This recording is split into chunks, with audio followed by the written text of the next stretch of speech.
My name is Sven Harten. I work at the German Institute for Development Evaluation, and today we had a really interesting session on innovations in evaluation. I had a panelist with esteemed colleagues like Patricia Rogers, Maya Vijayaraghavan, Dugan Fraser, and Andreas Reumann. And I would think the main takeaways of the sessions are: first, innovation is not always invention. Sometimes it's taking things that are already existing out there and bringing them to new use in evaluation. Or sometimes it's bricolage. It's bringing together new elements to answer new questions. So with this framework from Patricia Rogers, we started working, and we looked at different ways how we as evaluators can push the envelope to make evaluation even more effective and impactful, especially in the field of the climate crisis. So Patricia presented her initiative on the footprint evaluation, which is a really interesting way to look at climate change and to mainstream questions on the climate crisis in all types of evaluation. Next, Maya talked about new data, new methods. She was highlighting how we can use virtual meetings for virtual missions and how we can measure impacts with geospatial data.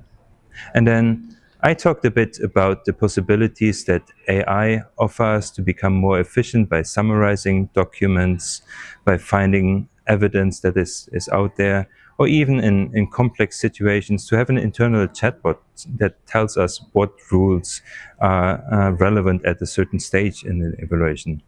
And then Dugan, he presented the Global Evaluation Initiative, which in itself is a really innovative platform and partnership to work together with partners, with multiple donors to create partnerships and to enhance capacities for evaluation around the globe.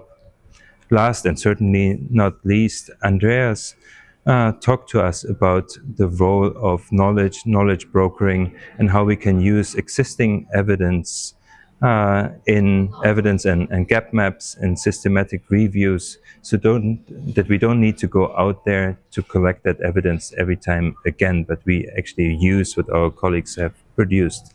So in the end, I hope that this session was helpful to the colleagues, and that they can take some of the ideas back to their office and do an even better job than they're doing right now. All right, thank you. Today we spoke about the extraordinary transformation that had been taking place in China about performance evaluation at different levels of government in order to improve the management of a budget and to ensure the effectiveness of operations. We were able to get a good update of where China is at the current time with the development of this system, as well as the challenges that China is addressing at this moment to improve the quality of the performance evaluation system. It was a rich exchange in which we had an opportunity to understand where this system is at this point in time, with very valuable lessons for other countries that are interested or trying to introduce a similar system in their own countries. So I'm Veronique Salzeruzak. I'm the Chief Evaluator, Head of the Department, Independent Evaluation Department at the European Bank for Reconstruction and Development. This morning we had a very interesting session on the role of MDBs in supporting innovation for better resilience and private sector development, and the role of evaluation in supporting this innovation. So what we did was to discuss what innovation is, but also how MDBs can support innovation. What is the role of evaluation? How do we measure whether we are successful in supporting innovation for private sector development? And all of the challenges that as evaluators we are facing in trying to find the right indicators and being fair to also operation in the efforts they are making supporting private sector development.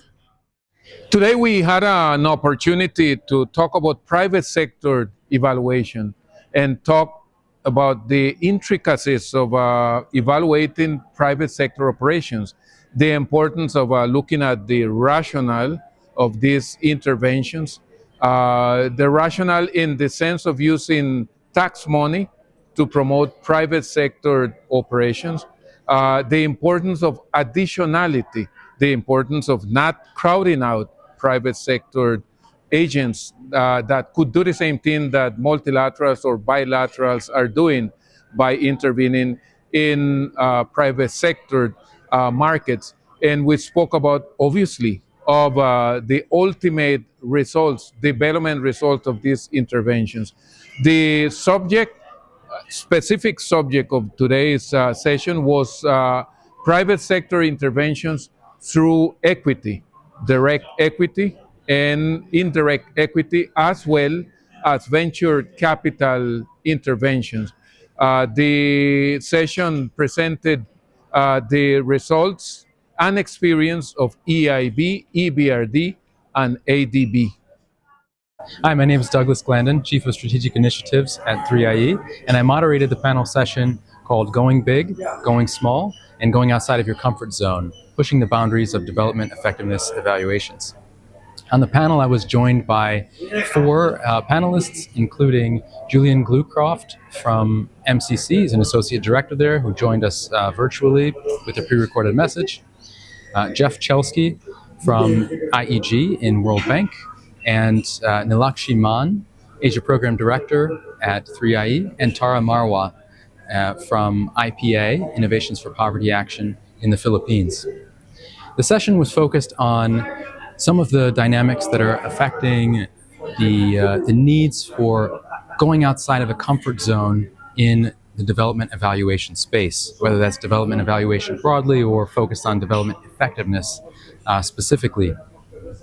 Julian highlighted some of the challenges related to policy and institutional reform and how some conventional approaches to evaluation are not fit for purpose for how policy and institutional reform should be evaluated. And he offered some suggestions for how we can apply new approaches to do that more effectively and provide more useful insights. Jeff Chelsky from World Bank talked about budget support operations and similarly highlighted how some conventional approaches to evaluating before and after sort of a structure, before and after structure for budget support operations were not that helpful in providing insights to how the bank was actually performing in delivering that kind of support. And talked about a framework that he developed for improving on the design for those evaluations. Tara Marwa spoke about the comfort zone of doing impact evaluations in a sort of academic model with outputs that may not be oriented toward policymakers, and offered an innovation around a long-term 20-year panel study that was developed, or that will be developed, working closely with policymakers so that it is a consolidated set of data that will allow for multiple types of insights to be drawn over time that will respond to specific policy questions and improve the efficiency of the overall data collection effort. Nilakshi Mann talked about the disconnect between the evaluator comfort zone and the policymaker comfort zone, and the importance of leaning into, from the evaluator perspective, leaning into the relationship with policymakers, and offered some examples of how she's done that in practice at 3IE.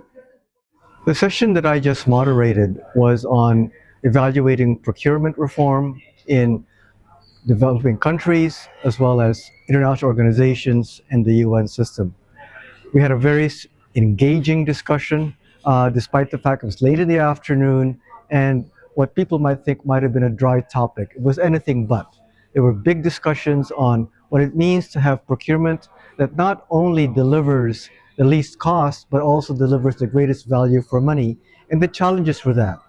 There were several evaluations done at the international level as well as the country level, which discussed what countries have to do, such as build capacity to assess value for money, and also to have data systems that actually enable the institutions to procure in a way that is not only efficient but also effective. Hi, I'm Marco Sagone, the Director of Evaluation at UNFPA. We just finished a fascinating session on national evaluation capacity development. Two takeaway messages. The first one is the importance of multi-stakeholder partnership for national evaluation capacity development. Everybody has a role, very important and unique role to play. The governments, the parliaments, civil society, and the multinational and multilateral organizations. The second takeaway is really the importance of intergenerational partnership between young people, young evaluators, and the more senior one. Because only working together, this will be a win-win situation. Young people are not important for the future. Young people are important for the present to ensure a better future, a better evaluation for everybody. Thanks.